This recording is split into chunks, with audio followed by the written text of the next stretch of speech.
हाँ तो भाई, क्या हाल चाल। तो आज हम बात करेंगे सत्ता के नए केंद्र के रूप में चाइना की और भारत की। तो जो चाइना है, चाइना ने अपना विकास किस तरीके से किया, क्योंकि जब चाइना की स्थापना हुई थी 1949 में, तो वो उसकी जो अर्थव्यवस्था थी वो इतनी अच्छी नहीं थी। तो उसने ऐसा क्या किया जो आज वो सबसे बड़ी अर्थव्यवस्था है, जिससे कि आज की डेट में कोई भी नहीं उलझना चाहता, चाहे वो अमेरिका ही क्यों ना हो। तो इसके लिए क्या किया चाइना ने तो सबसे पहले तो उसने क्या किया कि जो चाइना के पास विदेशी मुद्रा की बहुत ज़्यादा कमी थी, तो उसने क्या किया कि बाहर से वो सामान तो खरीद नहीं सकता था, तो उसने अपने देश के अंदर ही वो सामानों का उत्पादन को बढ़ाया, उत्पादन का विकास किया। फिर उसने जो उद्योग है, सरकार के नियंत्रण में उसने उद्योगों का विकास किया। फिर क्या किया कि जो चाइना है, चाइना ने अपनी अर्थव्यवस्था को खोला नहीं, उसने क्या किया कि उसी अर्थव्यवस्था में चेंजेस किए और पॉलिसीज बनाई और चरणबद्ध तरीके से उसने विकास किया। उसने स्पेशल इकोनॉमिक जोन बनाए। उसने जो कृषि था, कृषि को निजी हाथों में दे दिया, जिससे कि जो किसान थे, किसानों की जो आय थी उसके अंदर वृद्धि आई। फिर क्या किया उसने, मुक्त द्वार की नीति अपनाई, ओपन डोर पॉलिसी। इसने 2001 में जो WTO है, विश्व व्यापार संगठन, उसका हिस्सा बना। और आज तुम जानते हो कि इसकी अर्थव्यवस्था कैसी है। ठीक है। तो ये सारी कुछ पॉलिसीज थी जो इसने अपनाई। उसके बाद ये यूएनओ के सिक्योरिटी काउंसिल का स्थायी सदस्य है। इसके पास वीटो पावर है ना, जो कि इसको सैन्य शक्ति भी देता है। जो इसकी सैनिक क्षमता है वो भी बहुत ज़्यादा है। इसके पास विश्व की जो आधुनिकतम हथियार है, जो टेक्नोलॉजी से लैस है, वो हथियार भी इसके पास है। इसके पास परमाणु बम है। तो ये सारी चीज़ें इसको क्या बनाती है, एक शक्तिशाली देश बनाती है।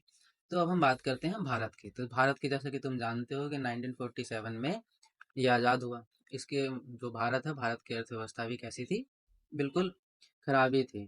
तुम जानते ही हो कि जब भारत आज़ाद हुआ तो यहाँ पे सांप्रदायिक दंगे थे, जिसके कारण विकास कर पाना बहुत ही ज़्यादा मुश्किल था। फिर भी हमने कोशिश की और धीरे धीरे हमने 1991 तक जो हमारी गति रही वो हमारी धीरे धीरे रही विकास करने की।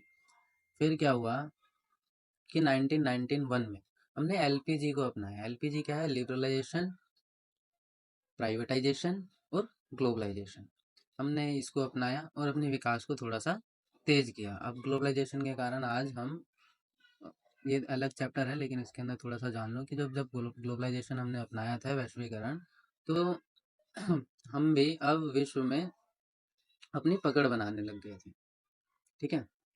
अब हम बात करें तो भारत जो है, भारत भी परमाणु संपन्न देश।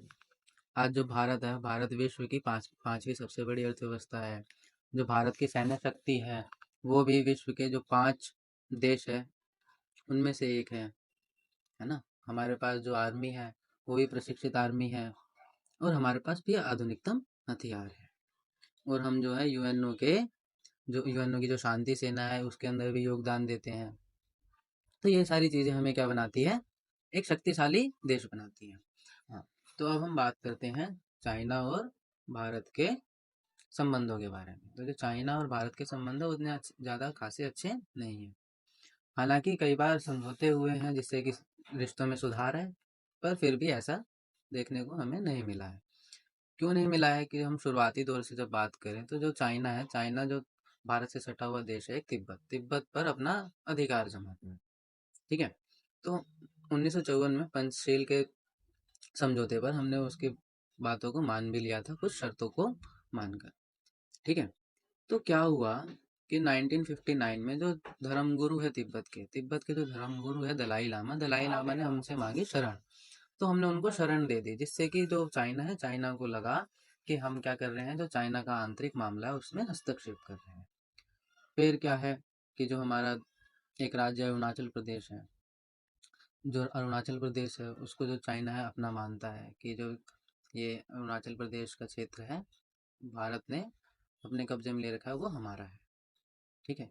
इससे विवाद होता है। फिर जो लद्दाख का कुछ क्षेत्र है, उसको अक्साई चीन से जानते हैं हम, तो वो भी उसने हथियार रखा है। और कई बार क्या होता है कि चाइना हमारे भारत क्षेत्र के अंदर क्या करता है, घुसपैठ भी करता है और झड़प तो हमारे बीच में होती ही रहती है है ना। फिर 1962 में हमने क्या 1962 में क्या हुआ कि जो भारत है और चाइना है उसका युद्ध भी हुआ इसी कारण से।